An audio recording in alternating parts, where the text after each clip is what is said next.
ओम नमः शिवाय।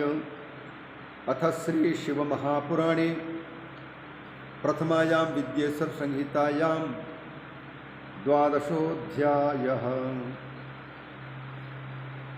सूत उवाच शृणध्वं ऋषयः प्राज्ञाः शिवक्षेत्रं विमुक्तिदं तदागमांस्ततो वक्ष्ये लोकरक्षार्थमेव हि। सूत जी कहते हैं, रोमहर्षण ऋषि जी तीर्थराज प्रयाग में उपस्थित हुए समस्त ऋषियों को संबोधित करते हुए कहते हैं कि हे प्राज्ञा ऋषयः, हे परम बुद्धिशाली ऋषियों, क्योंकि आप लोग शिव की चर्चा श्रवण करने की इच्छा रखते हैं और सुनते भी हैं, अतः आप लोग कोई साधारण व्यक्ति नहीं हैं, आप प्राज्ञ हैं, प्रज्ञा वाले हैं।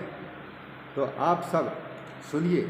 आपने पूछा है शिव क्षेत्रों के बारे में, तो विमुक्ति प्रदान करने वाले शिव क्षेत्रों का मैं वर्णन कर रहा हूँ।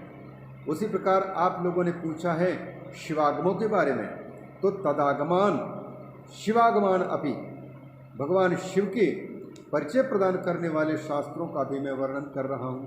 इससे क्या मिलेगा?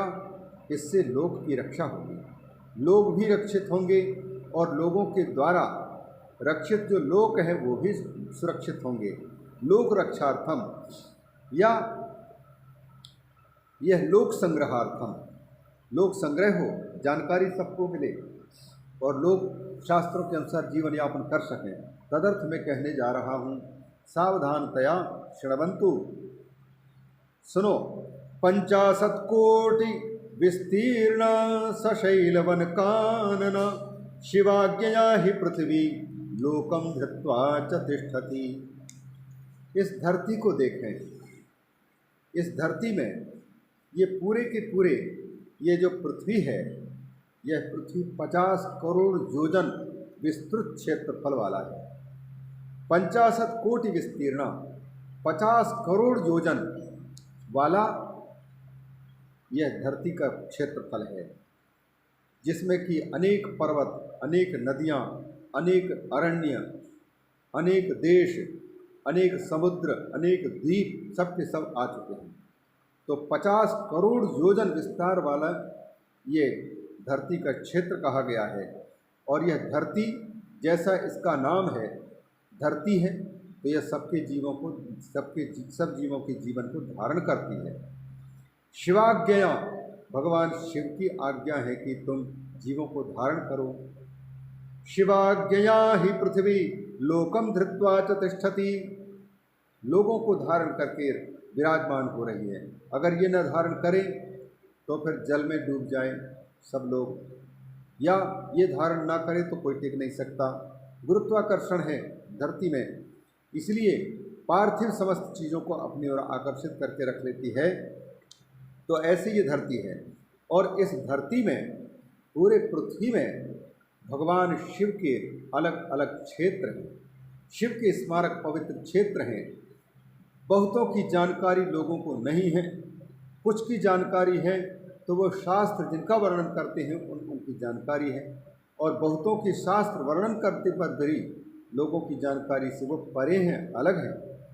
तत्र तत्र शिव क्षेत्रम तत्र तत्र निवासिनां मोक्षार्थम कृपया देव क्षेत्रम कल्पितवान प्रभु। भगवान भोलेनाथ सर्वसमर्थ हैं, परम कृपालु हैं, दयालु हैं। इसलिए भगवान भोलेनाथ ने इस पृथ्वी में जगह जगह पर अलग अलग द्वीपों में, अलग अलग जगहों में रहने वाले लोगों की मुक्ति की प्राप्ति कराने के लिए शिव क्षेत्रों की स्वयं कल्पना की है, स्वयं स्थापना की है। कभी तो ऋषियों के द्वारा स्थापना करवाई है शिवलिंगों की, कभी देवताओं के द्वारा स्थापना कराई है, कभी मनुष्यों को प्रेरित करके शिवलिंगों की स्थापना कराई है, तो शिव क्षेत्र बन गए हैं। और कभी कभी तो भगवान भोलेनाथ ने देखा कि कौन देवताओं को प्रेरित करे, कौन मनुष्यों को प्रेरित करे, अरे कौन ऋषियों को प्रेरित करता रहे। इससे अच्छा मैं स्वयं ही प्रकट न हो जाऊं, मैं स्वयं प्रकट हो जाऊं। तो स्वयंभू लिंग के रूप में कई जगह में है। इस प्रकार से पृथ्वी में कोटि रुद्र, करोड़ों करोड़ों अरबों की संख्या में रुद्र हैं, शिवलिंग हैं। यही कहते हैं, मोक्षार्थम कृपया देवः क्षेत्रम कल्पितवान प्रभु। परिग्रहात् ऋषीणां च देवानां च परिग्रहात् स्वयंभूतान्यथान्यानि लोकरक्षार्थमेव ही। कुछ तो ऋषियों के रहने रहते उनके भजन पूजन तपस्या साधना लोकोपकार के कार्य करते रहने के कारण कुछ जगह स्वयं ही तीर्थ बन गए हैं, और कुछ तीर्थ ऐसे हो गए हैं क्षेत्र देवानाम परिग्रहात्, भगवानों के धाम हैं, देवताओं के निवास स्थान कहलाते हैं, इसलिए वो शिव क्षेत्र में। और कुछ तो स्वयंभूतानि तीर्थानि, कुछ तीर्थ ऐसे हैं शिव क्षेत्र जो स्वयं प्रकट हुए हैं। इन सब का प्रयोजन है लोक रक्षा हो, लोक संग्रह, और लोग सुरक्षित रहें, धर्म के रास्ते पर चलते रहें, भगवान की पूजा करते हुए अपने चित्त को मन बुद्धि को भगवान में लगा करके अपने जीवन को धन्य बना सकें, मुक्ति के भागी सभी बन सकें। इस उद्देश्य से इन अलग अलग शिव क्षेत्र पुण्य क्षेत्र तीर्थ प्रादुर्भूत हुए हैं और कुछ कृत्रिम है बनाए हुए हैं। तीर्थे क्षेत्रे सदा कार्यम, इसलिए ऐसे शिव क्षेत्र जिनमें हैं, ऐसे शिव क्षेत्रों में तीर्थों में क्या करना चाहिए हमेशा यदि जाने का अवसर मिल गया तो? क्या झूठ कपट किसी का कत्ल करना है, धोखाधड़ी करना चाहिए? रोमहर्षण ऋषि कहते हैं ना ना ना ना, ऐसे गलत कभी मत सोचना। तीर्थ क्षेत्र में तो सोचना भी गलत नहीं, करने की बात तो दूर रही। तीर्थे क्षेत्रे सदा कार्यम स्नान दान जपादिकम, तीर्थ क्षेत्र में करना ही है तो फिर हमेशा करना चाहिए। तीर्थ क्षेत्र में पावन जगह पर स्नान करना चाहिए, दान करना चाहिए, किसी को जप करना चाहिए, पवित्र कर्म करना चाहिए। अन्यथा रोग दारिद्र्य मूकत्वाद्यापनियान नरः, जैसे आजकल हम लोग अयोध्या में हैं, तीर्थ में रह रहे हैं, मोक्षपुरी कहलाती है अयोध्या। अयोध्या मथुरा माया काशी कांची ह्यवंतिका पुरी द्वारावती चैव सप्तैता मोक्षदायिका, ये 7 पुरियाँ मोक्षदायिनी के पुरी कहलाती हैं। ऐसे मोक्षदायिनी पुरियों में तीर्थों में निवास करते हुए व्यक्ति को इस नियम का पालन करना चाहिए। स्नान दान जपादिकम सत्कर्म हमेशा करते रहना चाहिए। यदि ये कर्म नहीं करते हैं तो फिर निश्चित रूप से उसके गलत कर्म भी शुरू हो सकते हैं। अन्यथा गलत कर्म करने पर कई प्रकार की विपत्तियां आ सकती हैं। दूसरी बात, स्नान दान जप आदि अगर नहीं कर रहे हैं तो फिर भगवान यमराज के सेवक अपने गुप्तचरों के माध्यम से ऐसे कदम उठाते हैं तो फिर भगवान को पुकारने की उनको मजबूरी होने लग जाती है। रोग दारिद्र्य मूकत्वाद्यापनियात नरः, रोग की प्राप्ति होती है। तीर्थ क्षेत्र में रह रहे हैं, दान जप तप और सत्कर्म नहीं कर रहे हैं, सेवा आदि भी नहीं कर रहे हैं तो फिर बहुत बड़े रोग मिलेगा, दरिद्रता आएगी, गरीबी होगी, मौनी हो जाएगा यदि भगवान का जप नहीं किया, बहरा हो जाएगा यदि भगवान की कथा नहीं श्रवण की। जो चीज़ हम सदुपयोग नहीं करेंगे उस चीज़ से वंचित हो जाएगा व्यक्ति। तीर्थ क्षेत्र में स्वयंभू, अतः कहते हैं इनसे बचने के लिए कि हम रोगी ना हो, दरिद्रता हमारे जीवन में ना आवे, हम मुँह बहरा ना हो जाएं, हम कहीं गूंगा ना हो जाएं, हम कहीं लंगड़ा ना हो जाएं, हम कहीं लूला ना हो जाएं। ये कई प्रकार की बीमारियां ये तीर्थ क्षेत्र में आकर के भी सत्कर्म सत आचरण न करने के कारण यमराज की प्रेरणा से आते हैं, क्योंकि यमराज उनसे डरते हैं और यमदूतों को वही आदेश देते हैं कि देखो जो मनुष्य जब तप आदि कर रहे हों, भजन पूजन कर रहे हों, कथा सुन रहे हों, सत्कर्म में लगे हों, तो उनके घरों में जाना नहीं। जाना है तो किनको?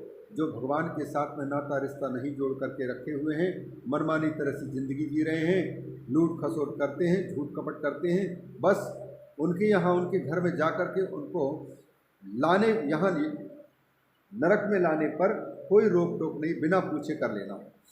लेकिन किसी भगवत भक्त के यहाँ पर जाने से पहले सोच लेना कि ये किसी तीर्थ में कितने दिन तक वास किया, कितने दिनों तक तीर्थ में इसने भजन किया, तीर्थ में रह कर के भगवान के भगवान की कथा श्रवण की, भगवान की कथा का वाचन किया, और तीर्थ क्षेत्र में रह कर के इसने कौन सी सेवा आदि की है, क्या सत्कर्म किया है, ये जब देख लेना।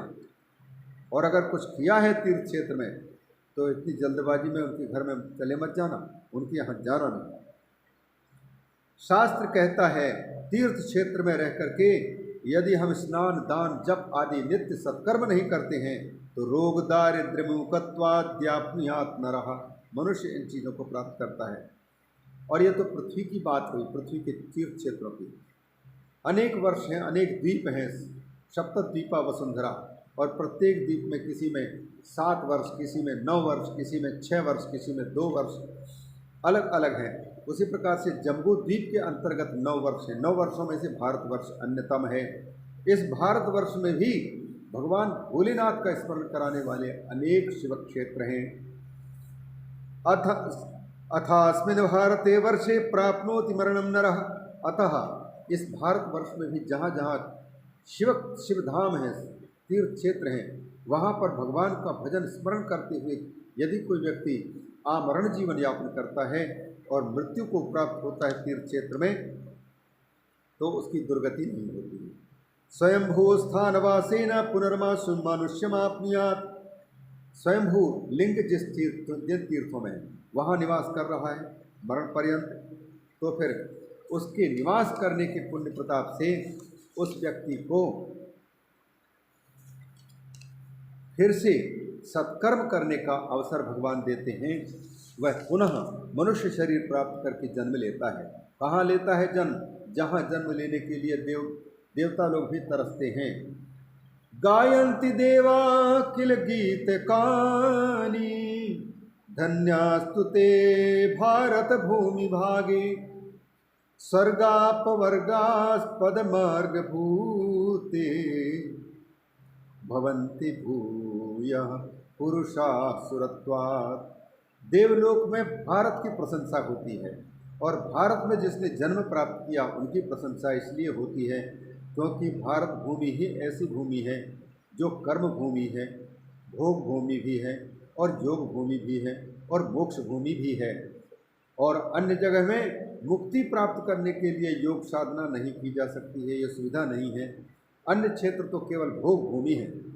अतः इस योग और भोग की भूमि में उपस्थित होकर के जो व्यक्ति भोग को गौण रखते हुए योग को और मोक्ष को मुख्य रूप से अपनाते हुए सत्कर्म करता हुआ या भजन करता हुआ जीवन यापन करता है, तो उसको या तो ऊपर की गति मिल जाती है, या तो फिर आधे पाप आधे सत्कर्म हैं, तो फिर कुछ पाप पुण्य के फल से फिर से मनुष्य शरीर की ही प्राप्ति होती है। अतः सावधान, क्षेत्रे पापस्य करणम दृढ़ं भवति भूसुराः, तीर्थ क्षेत्रे कृतं पापम वज्रलेपो भविष्यति। किसी तीर्थ क्षेत्र में जाकर के किया हुआ कोई पाप, चाहे वो झूठ बोलने वाले का पाप हो, चाहे फिर किसी को धोखाधड़ी करने का पाप हो, चाहे किसी से हमने लूटमारी की हो, या तो अपनी चालाकी से किसी को नीचता दिखाने में अपनी भूमिका निभाई हो, ऐसा यदि कोई गलत कर्म कर दिया तो कई चक्रवृद्धि ब्याज से यह तीर्थ क्षेत्र उल्टा फल देगा। दुख क्षेत्रे पापस्य करणम दृढ़ं भवति भूसुराः। हे ब्राह्मणों, तीर्थ क्षेत्र में पाप न करना, क्योंकि तीर्थ क्षेत्र में किया गया पाप और पुण्य ये कई गुना फल देते हैं। पुण्य क्षेत्रे निवासे ही पापम अन्वपि न चरेत। इसलिए तीर्थ क्षेत्र में रहकर के अणुमात्र भी थोड़ा भी गलत कर्म करने का प्रयास नहीं करना चाहिए।